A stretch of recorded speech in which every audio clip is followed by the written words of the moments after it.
morning po. Purihin po ang Panginoon sa Kanya pong biyaya, sa ating pong buhay. Salamat po sa Panginoon sa pagkakataon po na ito na tayo po na Kanyang mga anak ay magkatipon online para pagbulay-bulayan ang salita ng Panginoon, para papurihan ng Panginoon, pasalamatan ng Panginoon sa umaga na ito.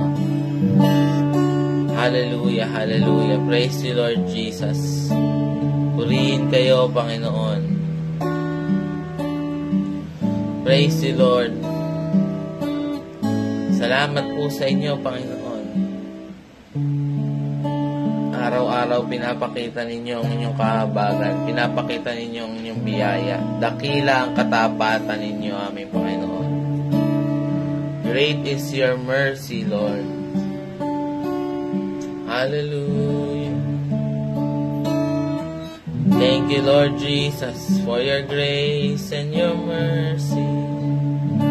Thank you, Lord. Salamat po sa inyo. Purihin kayo, Panginoon. Thank you, Lord, for saving my soul. Thank you, Lord, for making me whole. Thank you, Lord, for giving to me thy great salvation, so rich and free. Thank you, Lord, for saving my soul. Thank you, Lord, for making me whole. Thank you, Lord.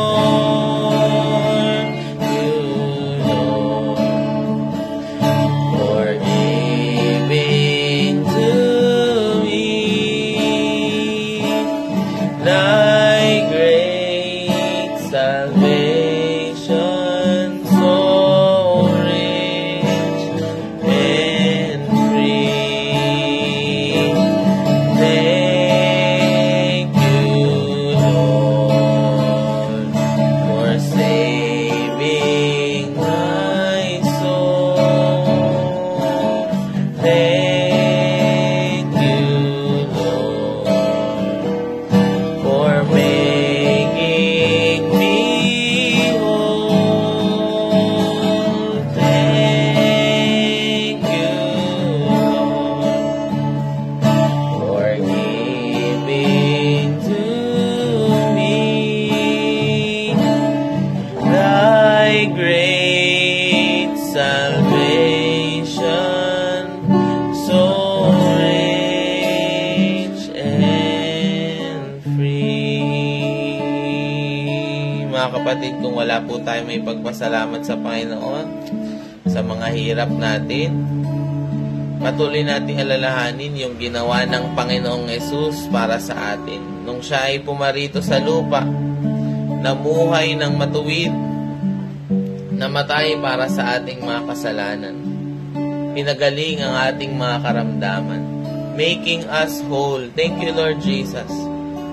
At yung mga buhay natin dati na malayo tayo sa kapayapaan, malayo tayo sa tunay na pag-ibig, pero ngayon tayo dinako ng Panginoon sa dakilang pananampalataya na ito na nagdulot sa atin ng kaligtasan. Salamat sa inyo, Panginoon. Praise you, Lord Jesus. Thank you, Lord Jesus. Thank you, Lord. Thank you, Lord.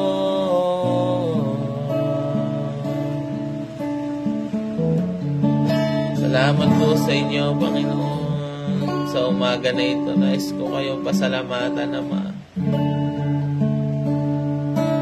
Patunay ng inyong pag-ibig, Panginoon. Patunay ng inyong patuloy na pagsama sa amin. Salamat po, salamat po. Ama, tulungan niyo po kami sa aming pong pagbabasa na inyo pong mga salita. Hayaan niyo nga po na i-guide niyo po kami. Kami ay patuloy na matuto at lumakas. Holy Spirit, ang pagkilos niyo po sa aming puso at isipan upang patuloy na maintindihan ang mga salita po ninyo. Pupuri po namin kayo, Ama. Ito po aming dalangin sa pangalan ng Panginoong Jesus. Amen. Amen. Praise the Lord. Hello, Kuya Ryan. Magandang umaga po sa bawat isa sa atin. Purihin po ang Panginoon. Malapit na pong bumalik ang Panginoon. Amen.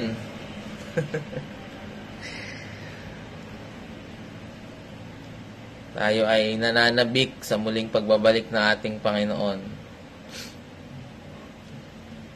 Parang wala nang igaganda pa yung mundo. Wala na tayong makita na progress pagdating sa mas maayos. Technology, lumalakas. Kahapon kami nasa palengke. Magdadalawang buwan na po akong hindi bumibili ng bigas dahil ang magulang po na aking asawa ay nagpapadala sa amin minsan. Ang mahal na pala ng bigas. Ang mahal na mga bilihin. At ako'y napapanalangin sa Panginoon. Sabi ko, Lord, pahirap na ng pahirap ang sitwasyon. May mga pag-uusig na nararanasan niyo ibang mga Kristiyano ang inyong bayan na hirapan ngayon sa Israel. Bumalik na po kayo, Panginoon. Kaya kailangan natin na patuloy na sumunod sa kung anong pinagagawa sa atin ng Banal na Espiritu para ang buhay natin magamit ng Panginoon. Ang buhay po natin ay maging daluyan ng mga salita at pagpapala ng Panginoon. No, ang buhay po natin ay magkaroon ng ambag sa kaharian po ng Panginoon. Ngayong umaga po na ito, meron po tayong babasahin na salita ng Diyos. John chapter 15 verse 18. John chapter 15 verse 18, sinabi pa ni Jesus, kung napupot sa inyo mga taong makamundo, tandaan ninyo ako ang una nilang kinapuotan. Kinapuotan. Kung kabilang kayo sa kanila, mamahalin nila kayo. Pero hindi kayo kabilang sa kanila. Kundi pinili ko kayo para mula sa kanila, kaya napopot sila sa inyo. Tandaan nyo, sinabi ko sa inyo na walang aliping mas higit sa kanyang amo. Kung inuusig nila ako, uusigin din nila kayo. At kung sinusunod nila ang aking salita, susundin din nila ang inyong salita. Grabe, napakaliwanag ng pagkakasabi ng ating Panginoon.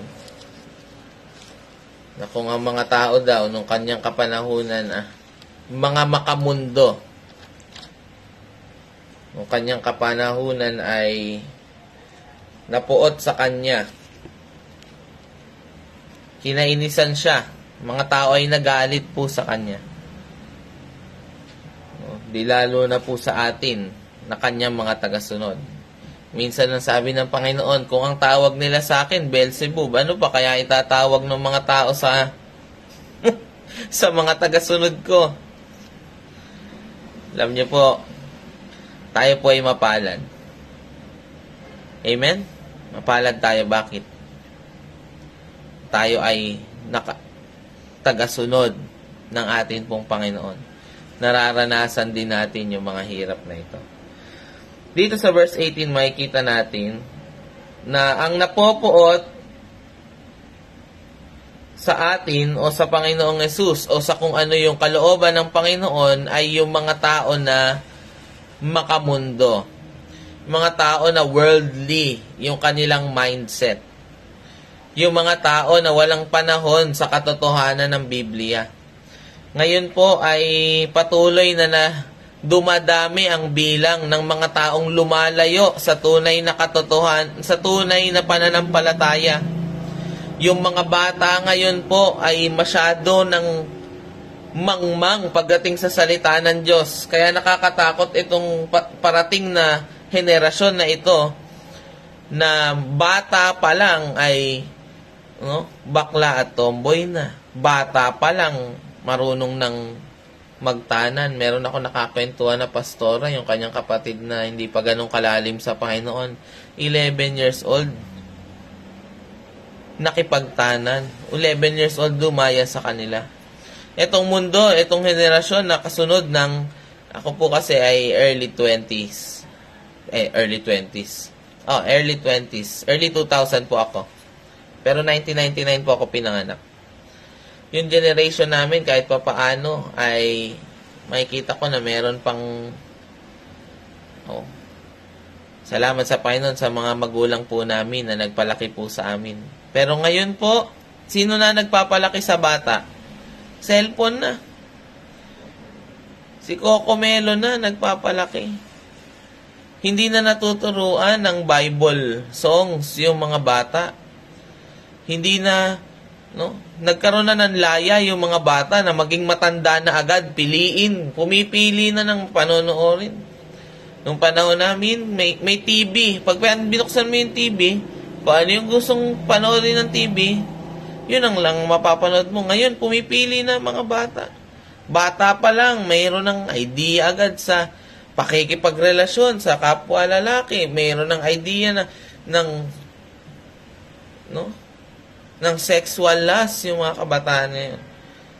Meron na agang idea pagdating sa makamundo.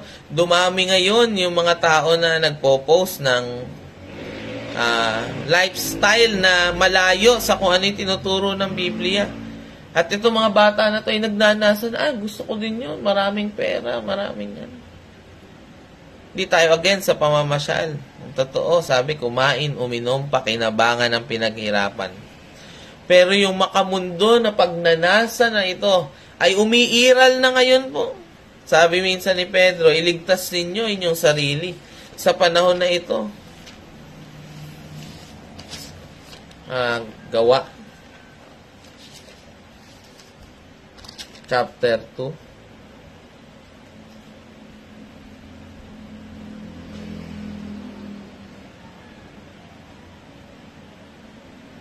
Sabi, chapter 2, verse 40, marami pang ipinayag si Pedro para patunayan sa kanila ang kanyang sinabi. At hiniling niya sa kanila, iligtas nyo ang inyong sarili sa masamang henerasyong ito.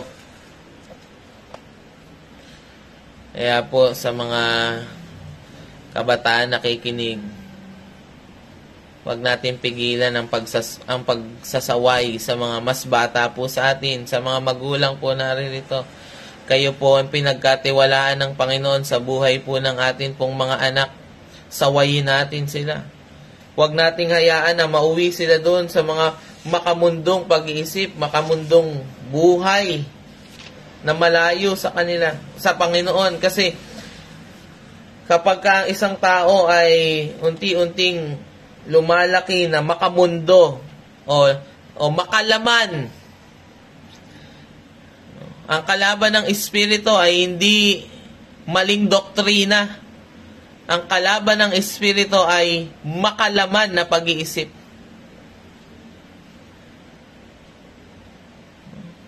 Merong mga tumatalikod na sa pananampalataya. Sabi ng Panginoon, nag-warning ang Panginoon, lalaganap ang kasamaan na magiging dahilan din ng panlalamig ng pag-ibig ng ilan, ng marami. Tulungan tayo ng Panginoon. Tulungan po tayo ng Panginoon. Lord, make us holy. Tayo ay patuloy na i-consecrate ng Panginoon, ihiwalay ng Panginoon. Sabi ng Panginoon, kung kabilang kayo sa kanila, mamahalin nila kayo. Kung kaparehas kayo ng kanilang pag-iisip, ay tatanggapin. Ang masakit, may ilang mga church na ina-adapt na ang kamunduhan. Kaya maraming miyembro. Eh, pagpasok mo naman dun sa church, walang kabanalan. Yung mga tao, okay lang yan. Ano ka ba? Kaya maraming tao. Pero pagka nagsimula ng magturo ng katotohanan ng pastor, 12 disciples na lang may iwan sa'yo. Nagturo ng katotohanan ng Panginoon, nag-aalisan yung mga sumusunod sa Kanya eh. Sabi ng Panginoon, Pedro, kayo, alis na rin ba kayo? Hindi po, Panginoon. Sa inyo nagmumula mga salita na nagbibigay buhay. Pagka nagsimula ka magturo ng katotohanan, wala na. Nung minsan kami nagba-Bible study sa isang lugar po sa Taiwan, daming dumadalo.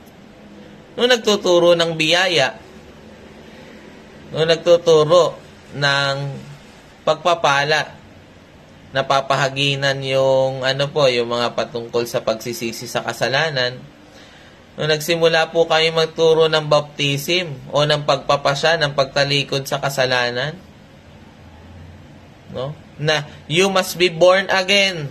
Nung nagturo na kailangan mo ma-born again, hindi pwede yung Christian ka, umiinom ka, hindi pwede yun. Wala nang miyembro. Kaunti na lang dadalo. Gaanap na ang mundo na ito ng mga bagay na gusto niyang marinig. Tandaan ninyo, sinasabi ko sa inyo, walang aliping masigit sa kanyang amok. Kung inusig nila ako, uusigin din nila kayo. Kaya mga kapatid, brace yourselves po. Kung tayo, nasa Pilipinas po tayo, madali ating pananampalataya. Masasabi ko po na marami pang mananampalataya. Kahit sa Taiwan, open country po. Pero kung paano tayo ay patuloy na pinalalago ng Panginoon, yung kamunduhan ngayon, lumalago din. Hindi tayo makakaiwas dito po kung tayo ay nakakapag-service pa ng maayos, ganito, darating ang araw pagka tayo ay nagkaroon talaga ng matinding impact sa kaharian ng kaaway. Naku po, babalik yan po sa atin. Sabi ng Apostol Pablo, 2 Thessalonica chapter 3, ngayon mga kapatid, ipanalangin nyo kami para lumaganap, chapter 3 verse 1, para lumaganap ng mabilis ang salita ng Panginoon at malugod na tanggapin sa iba pang mga lugar katulad ng pagtanggap ninyo. Ipanalangin nyo rin na maligtas kami sa masasama at makasalanang tao dahil hindi lahat ng tao ay naniniwala sa itinuturo namin. Tayo ngayon, problema natin, pambayad ng renta, pambayad ng kuryente, papakain sa church. Sila noon, tunay nilang problema yung mga masasamang tao na pagka nangangaral sila, talagang halos papatayin na sila. Merong isang sulat ang Apostol Pablo sa Corinto, sabi niya, halos mamamatay na kami. Pero nangyari yon para kami ay hindi umasa sa aming mga sarili. Yung hirap na yung prayer request ni Apostol Pablo, pagka pumupunta kami doon, pag-pray nyo kami, na makapunta pa naman kami doon sa susunod na lugar. Ipanalangin nyo kami na kami iligtas to. Sabi diyan, unreasonable men. Yung English po niyan, unreasonable. Wala namang dahilan. Wala namang dahilan para kami ay saktan. They just don't like the idea na pinapangaralan sila na magsisi sa kanilang kasalanan. Pagka yung mga tao kasama mo kasi somehow friends kayo. Pero the moment nasabihan mo sila, alam mo, tama na yung ganyang klase ng buhay. Lumapit ka na sa Panginoon. Wala na. Wala na. Hindi na kayo magkaibigan. Ang kaibigan mo na ayaw lumapit sa Panginoon, umiinom, may babae, bakla, tomboy. O sige, friends kayo niyan. The moment na sabihin mo sa kanya yung katotohanan, alam mo, mahal ka ng Panginoon. Tutulungan ka ng Panginoon na iwan yan. May mga tao na No, talagang binabago ng Panginoon kahit na makasalanan, drug addict, maraming mga pagkakamali pagdating sa buhay, sa relasyon. Dapat din natin yung gawin, pero dapat din tayong maging handa dahil, anong sabi ni Pablo dyan, no? Dahil hindi lahat ng tao, kailan magkaroon ka ng awareness o ng kaisipan na hindi lahat ng papangaralan mo tatanggapin nyo yung sinasabi.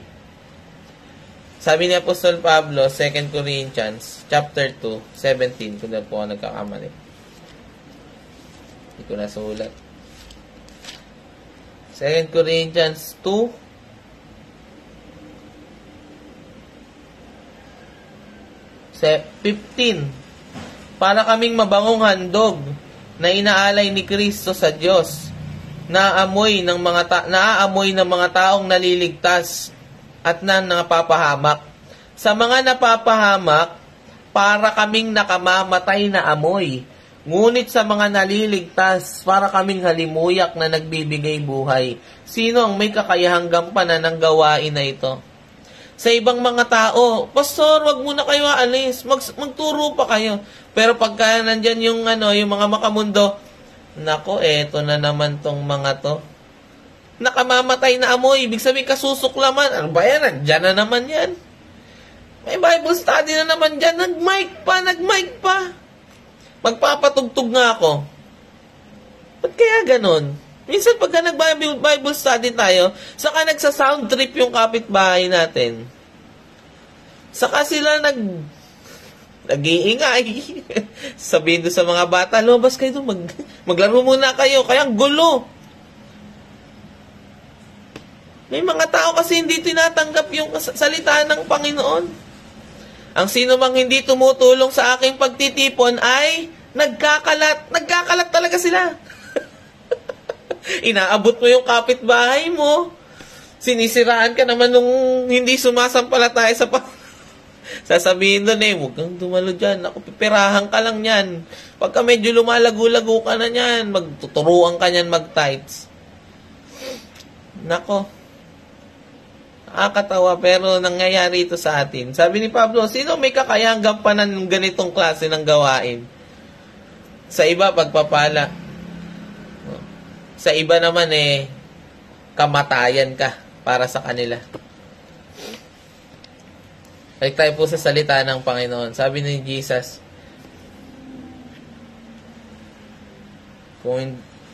sabi niyan, uusigin nila kayo.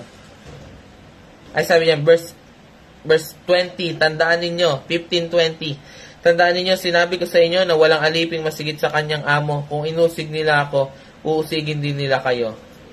Kung sinusunod nila ang aking salita, susundin din nila ang inyong mga salita. Huwag ka mag-alala, mayroong mga tao naman na mag-o-honor ng biyaya ng Diyos sa buhay mo. Meron namang mga tao na magtatanggol sa'yo. Ang sino man nag-iwan ng kanyang asawa, pamilya, magulang, lupa, kanyang ari-arian para sa akin ay tatanggap ng higit dito sa buhay na ito. No? Kaya merong mga tao na magbabakod sa'yo. Yung mga kawan ng Panginoon na ipinagkatiwala sa'yo. Iingatan ka din nila. Tutulungan tayo nila. Masaya maglingkod sa Panginoon. Masaya. Ang buhay ko kay Kristo ay masaya. Filipos chapter 1 verse 29.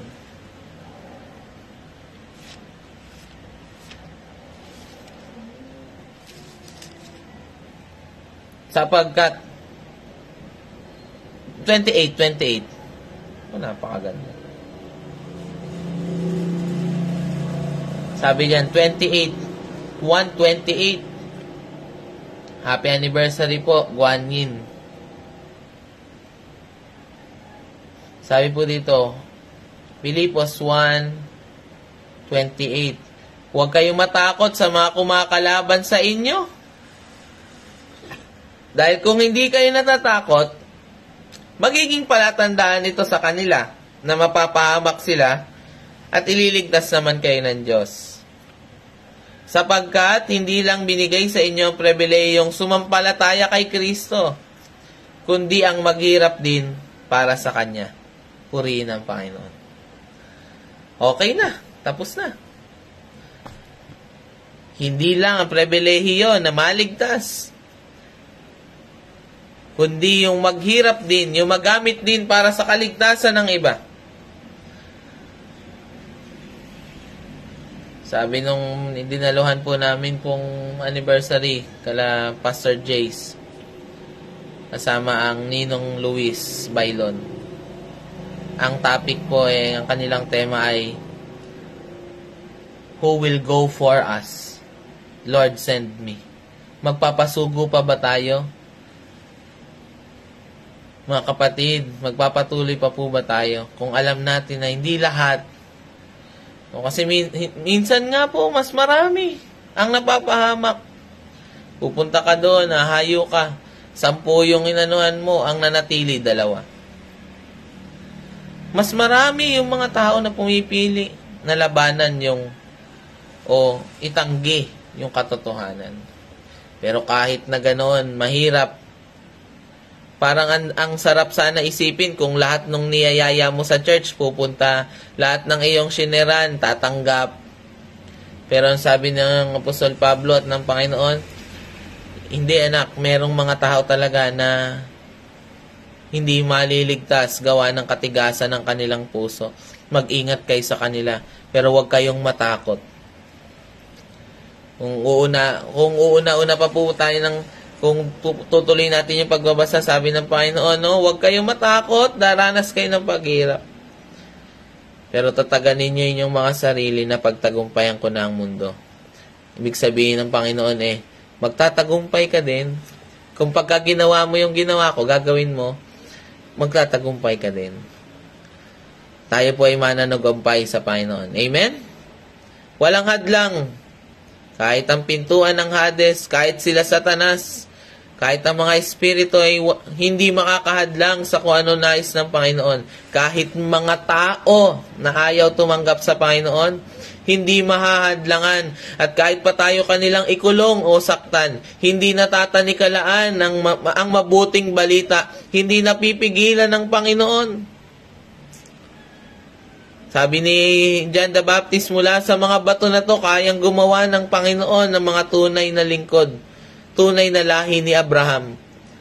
Magagawa pa rin ng Panginoon.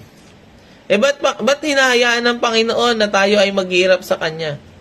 Para sa Kanyang pangalan. Ang totoo, ito ay pagkakataon sa atin para patunayan natin yung ating paninindigan, patunayan natin yung ating pag-ibig. Pedro, mahal mo ba ako? Pakanin mo aking mga tupa. Whatever it takes para makarating yung salita ng Panginoon sa pandinig ng Kanyang mga anak. Gawin po natin. Kahit na may mga humahad lang sa atin, kahit na pagtawanan tayo, kahit na siraan tayo ng mga tao, magpatuloy po tayo sa Panginoon. Pinagpala po tayo ng Panginoon sa umaga po na ito. Tayo po ay manalangin. Lord, salamat po sa inyong biyaya. Pinupuri po namin kayo, Ama. Dahil alam namin, Panginoon, na kami ay magiging kabahagi sa mga paghihirap pagdating sa pagsunod sa kalooban po ninyo. Salamat po sa pribilehiyo na ito. Kami maranasan namin kung ano yung naranasan po ninyo para sa amin. Kayo hindi karapat-dapat, kami karapat-dapat kaming pagtawanan.